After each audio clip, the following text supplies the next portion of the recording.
the Lord is trying to teach them is you cannot make yourself what I want you to be. దేవుడు అక్కడ ఏమి చెప్పదలుచుకున్నాడంటే నీవు ఎలా ఉండాలని కోరుకుంటున్నావో అలా నీ అంతటి నీవు కాలేవు. Now, how does this apply to us in the new covenant? మరి క్రొత్త నిబంధనలో ఇది మనకి ఏ విధంగా అన్వయించబడుతుంది? Because even those who have understood the new covenant, even in our churches, మన సంఘాల్లో క్రొత్త నిబంధనను అర్థం చేసుకున్న వాళ్ళు కూడా they think the way to become holy is I judge myself every day. పరిశుద్ధంగా ఎలా ఉండాలి అంటే ప్రతిరోజు నన్ను నేను తీర్పు తీర్చుకోవాలి. I confess my sin immediately. I keep my conscience clear. వెంటనే నా పాపాన్ని ఒప్పుకోవాలి, నా మనస్సాక్షిని నేను నిర్మలంగా ఉంచుకోవాలి. Make 25 more laws like that and you'll be holy. ఆ విధంగా ఇంకో 25 రూల్స్ పెట్టుకొని నేను పరిశుద్ధంగా ఉండగలను అనుకుంటారు. And the Lord says, no, you haven't understood the Sabbath. అప్పుడు ప్రభు చెప్తాడు, నీవు సబ్బాతుని ఇంకా అర్థం చేసుకోలేదు. I am the one who's going to make you holy. నిన్ను పరిశుద్ధపరచవాడు నేనే. And you become holy not by following a new set of laws. నువ్వేదో కొత్తగా కొన్ని రూల్స్ పెట్టుకొని వాటిని వెంబడించడం ద్వారా పరిశుద్ధుడు అవలేవు. The old laws was keep the Sabbath and don't commit adultery. పాత నిబంధన ధర్మశాస్త్రంలోని ఆజ్ఞల్లాగా నువ్వు విశ్రాంతి దినాన్ని పాటించాలి, వ్యభిచారం చేయకూడదు. And the new law is judge yourself every day and be quick to ask forgiveness. ఇప్పుడు క్రొత్త ధర్మశాస్త్రం ఏంటంటే అనుదినము నిన్ను తీర్పు తీర్చుకోవాలి, వెంటనే క్షమాపణ అడగాలి. And keep your conscience clean. You can make another set of 10 commandments. నీ మనస్సాక్షి నిర్దోషంగా ఉంచుకోవాలి. ఆ విధంగా ఇంకొక క్రొత్త 10 ఆజ్ఞలు నువ్వు చేసుకోవచ్చు. You will not make yourself holy. నిన్ను నువ్వు పరిశుద్ధపరచుకోలేవు. We become holy by God giving us his nature. మనం ఎప్పుడు పరిశుద్ధులుగా అవుతాము అంటే దేవుడు తన స్వభావాన్ని మనకి ఇచ్చినప్పుడు. The most wonderful promise in the New Testament is క్రొత్త నిబంధనలోని అత్యంత అద్భుతమైన వాగ్దానం ఏంటంటే what it says in 2 Peter in chapter 1. 2 Peter chapter 1 and verse 4. పేతురు రాసిన 2వ పత్రిక 1వ అధ్యాయం 4వ వచనం.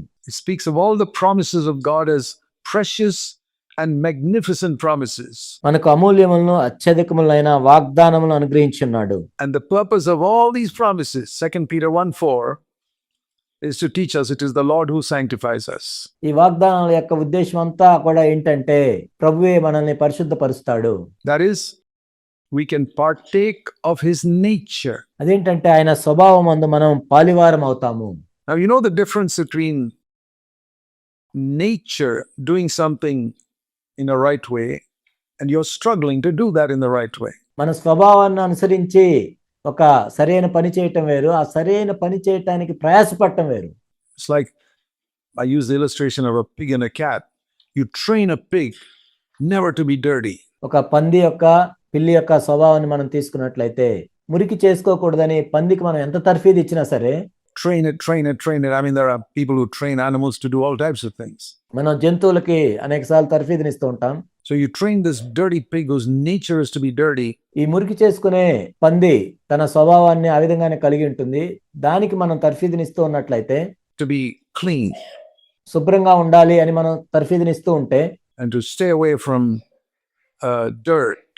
ఆ బురదకి దూరంగా ఉండమని మనం తర్ఫీదునిస్తూ ఉంటే But it's going to be a terrific strain for that pig to be like that because it's not nature. కానీ ఆ పంది ఎంతో ప్రయాసపడాల్సి వస్తుంది, ఎందుకంటే తన స్వభావంలో అది లేదు. It's a struggle. ఎంతో ప్రయాసపడుతూ ఉండాలి. And every now and then it'll go to the dirt. కానీ మరలా ఆ బురదలోనికి వెళ్తూనే ఉంటుంది. But when it's a cat, for example, you don't have to train it. It's just nature. It just avoids dirt altogether. కానీ ఒక పిల్లిని మనం తీసుకున్నట్లయితే ఆ పిల్లి స్వభావంలోనే ఉంటుంది కాబట్టి ఆ బురదకి మురికికి ఎంతో దూరంగా ఉంటుంది. This is the illustration I use. It's not a perfect illustration. ఈ సాదృశ్యాన్ని నేను ఉపయోగిస్తూ ఉంటాను. ఇదేం పరిపూర్ణమైన సాదృశ్యం కాదు కానీ but it shows something of how many people are trying to be holy. అనేక మంది పరిశుద్ధంగా ఉండటానికి ప్రయాసపడుతూ ఉంటారు. And the next time you think that by your effort and all the rules you heard here in CFC, తర్వాత నువ్వు ఈ విధంగా ప్రయత్నం చేస్తున్నప్పుడు CFC లో నువ్వు విన్న రూల్స్ అన్ని వాటిని అనుసరించి నువ్వు ప్రయత్నం చేస్తూ ఉన్నప్పుడు you're going to be holy. Think of the condition of the earth before the first day. నేను పరిశుద్ధంగా ఉండాలి అని నువ్వు ప్రయత్నం చేస్తున్నట్లయితే ఆ మొదటి రోజు ఆ భూమి యొక్క పరిస్థితి ఏంటో ఒకసారి మీరు జ్ఞాపకం చేసుకోండి. And see whether you can make that earth into the beautiful earth it was. అలాంటి భూమిని ఇంత అందమైన భూమిగా మీరు చేయగలరో లేదో ఒకసారి ఆలోచించుకోండి. You can't. మీరు చేయలేరు. Adam, can you do it? No, you can't. ఆదాము నువ్వు చేయగలవా? లేదు, నువ్వు చేయలేవు. Well, you can't make yourself holy either. అదే విధంగా మిమ్మల్ని మీరు పరిశుద్ధులుగా కూడా చేసుకోలేరు. You keep the Sabbath to learn one lesson, that I am the Lord who sanctifies you. మీరు విశ్రాంతి దినాన్ని ఎందుకు ఆచరించాలి అంటే మీకు ఒక విషయాన్ని చెప్పడానికి, మిమ్మల్ని పరిశుద్ధపరచువాడను నేనే అని మీరు తెలుసుకోవాలి. It's a very, very important lesson. ఇది ఎంతో ఎంతో ప్రాముఖ్యమైన పాఠం. And to enter into the Sabbath rest, turn back to Hebrews 4 now. విశ్రాంతి దినంలోనికి మనం ప్రవేశించడానికి హెబ్రీయులకు రాసిన పత్రిక 4వ అధ్యాయం మనం చూసినట్లయితే, Hebrews chapter 4, హెబ్రీయులకు రాసిన పత్రిక 4వ అధ్యాయం 10వ వచనం. and you'll understand it's the same thing which is said here. Hebrews chapter 4, it says, verse 10. Hebrews 4:10. The one who has entered into Sabbath, into the new covenant Sabbath, is the one who stopped working, just like God did from his.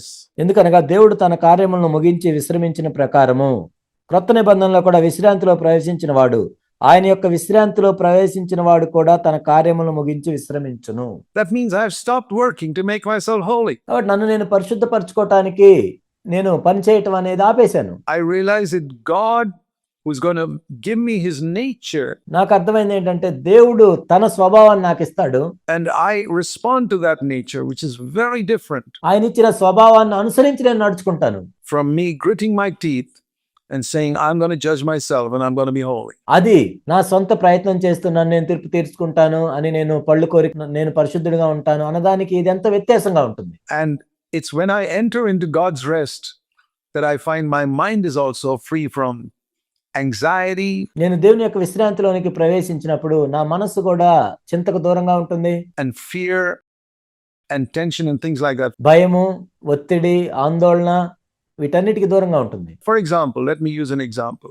ఉదాహరణకి మనం ఒక ఉదాహరణ చూసినట్లయితే, How do you keep yourself from anxiety? Let me ask you. చింతించకుండా మీరు ఎలా దూరంగా ఉంటారు నేను మిమ్మల్ని అడిగినట్లయితే, You can say, well, I convince myself that God knows everything. He's make everything work for my good. అవును దేవుడికి అన్నీ తెలుసు, సమస్తము నా మేలు కొరకే దేవుడు చేస్తాడు, He will not allow me to be tempted beyond my ability. నా సామర్థ్యానికి మించి ఆయన నన్ను శోధించడు.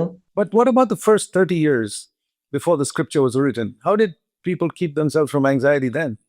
These verses were not there. మరి ఈ వచనాలు ఈ లేఖనంలో రాయక ముందు మరి అప్పుడు మనుషులు వాళ్ళు ఏ విధంగా చేశారు, వాళ్ళు ఏ విధంగా ఆందోళనకి చింతకు దూరంగా ఉన్నారు. And for 1400 years, people didn't have a Bible. 1400 సంవత్సరాలు ప్రజలు బైబిల్ కలిగి లేరు. How did they keep themselves when they don't even know these verses? మరి వాళ్ళకి ఈ వచనాలు కూడా తెలియదు, మరి వాళ్ళు ఏ విధంగా ఈ వచనాలని వాళ్ళు పాటిస్తారు?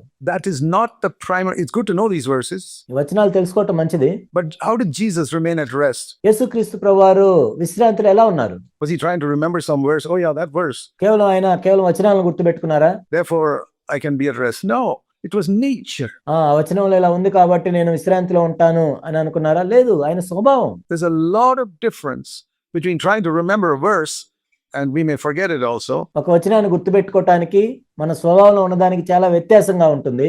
ఆ వచనాన్ని మనం మర్చిపోవచ్చు కూడా. A nature which keeps me at rest. ఆయన స్వభావం. So, how does this come? Well, it says in Hebrews 4:1, మరి ఇది ఎలా లభిస్తుంది? హెబ్రీ 4:1 మనం చూస్తే, let us strive to enter, not Hebrews 4:1, let us strive to enter into that rest, ఆ విశ్రాంతిలో ప్రవేశించుటకు జాగ్రత్త పడదుము, lest we come short of it by unbelief. It says here, some have entered in, tried to enter in, verse 6, that they could not enter in. Verse 11, let us be diligent, work hard to enter into that rest. 6వ వచనంలో మనం చూసినట్లయితే కొందరు విశ్రాంతిలో ప్రవేశించుదురన్న మాట నిశ్చయం గనుక. ఇక్కడ 11వ వచనంలో మనం చూసినట్లయితే, కాబట్టి అవిధేయత వలన వారు పడిపోయినట్లుగా మనలో ఎవడనూ పడిపోకుండా ఆ విశ్రాంతిలో ప్రవేశించుటకు జాగ్రత్త పడదుము. So I must seek to come into that life when nature has taken over. నేను అలాంటి జీవితంలోనికి ప్రవేశించాలి, మన స్వభావం ఉండేదంతా జరుగునట్లుగా. In the beginning, it is a struggle. ప్రారంభంలో అయితే అది ఎంతో ప్రయాసతో కూడి ఉంటుంది. I believe that all Christians who are pursuing holiness begin under the law. నేను నమ్మేది ఏంటంటే పరిశుద్ధత కోసం చూసే క్రైస్తవులందరూ కూడా మొట్టమొదట ధర్మశాస్త్రంలో నుండే వస్తారు. And they try to keep the new covenant commandments according to the law, trying to remember a verse. ధర్మశాస్త్రం ప్రకారం వాళ్ళు ఏం చేస్తారంటే క్రొత్త నిబంధన ఆజ్ఞలను వాళ్ళు గుర్తుపెట్టుకుంటూ ఉంటారు, వచనాలను గుర్తుపెట్టుకుంటూ ఉంటారు. And try to do this and deny myself. I got to do all these things. వాళ్ళు ఆ విధంగా చేస్తుంటారు, నన్ను ఉపేక్షించుకోవాలని అలాంటివన్నీ చేస్తూ ఉంటారు. And then gradually they realize they're still imperfect. తర్వాత వాళ్ళకి అర్థమయ్యేది ఏంటంటే వాళ్ళు ఇంకా అపరిపూర్ణంగానే ఉంటారు. Say, Lord, I want to know the secret of you sanctifying me. I want to come to rest. ప్రభా నీవే నన్ను పరిశుద్ధపరుస్తావు, ఆ విశ్రాంతిలోనికి నేను రావాలి. It doesn't mean I don't do anything, అంటే నేనేమి చేయనని కాదు దాని అర్థం. but I think I'll explain it in Philippians chapter 2. And if you don't understand this with your mind, ఫిలిప్పీలకు రాసిన పత్రిక 2వ అధ్యాయంలో దీన్ని మీకు నేను వివరిస్తాను. let me comfort you by saying you're not supposed to understand it with your mind. It's something you understand in your spirit. ఒకవేళ మీ మనసును బట్టి దీన్ని అర్థం చేసుకున్నట్లయితే మీరు అర్థం చేసుకోవాల్సిన అవసరం లేదు. ఇది మనం ఆత్మలో అర్థం చేసుకోవాలి అని నేను మీకు చెప్తున్నాను. That's why God reveals himself to us. Philippians 2, it says here, ఆ విధంగా దేవుడు మనకు ప్రత్యక్షపరచుకుంటాడు. ఫిలిప్పీలకు రాసిన పత్రిక 2వ అధ్యాయంలో ఇక్కడ ఏం చెప్పబడిందంటే in verse 13, it is God who is at work in you to will and to do his good pleasure. Philippi 2:13 ఎందుకనగా మీరు ఇచ్చించుటకును కార్యసిద్ధి కలుగజేసుకొనుటకును తన దయా సంకల్పం నెరవేరుటకై మీలో కార్యసిద్ధి కలుగజేయవాడు దేవుడే. Because God is at work in you, verse 12, the last part, you work out your own salvation. ఇక్కడ 12వ వచనం చివరిలో మనం చూసినట్లయితే దేవుడు మీలో పనిచేస్తున్నాడు కాబట్టి మీరు మీ సొంత రక్షణను కొనసాగించుకొనుడి. With fear and trembling. So it's not that I do nothing, but I take his yoke upon me and learn from him. And that is how we enter into this rest. నేనేమి చేయనని కాదు, ఆయన కాడిని నేను ఎత్తుకొని ఆయన్ని వెంబడిస్తూ ఆ విధంగా ఆయన విశ్రాంతిలోనికి మనం ప్రవేశించాలి.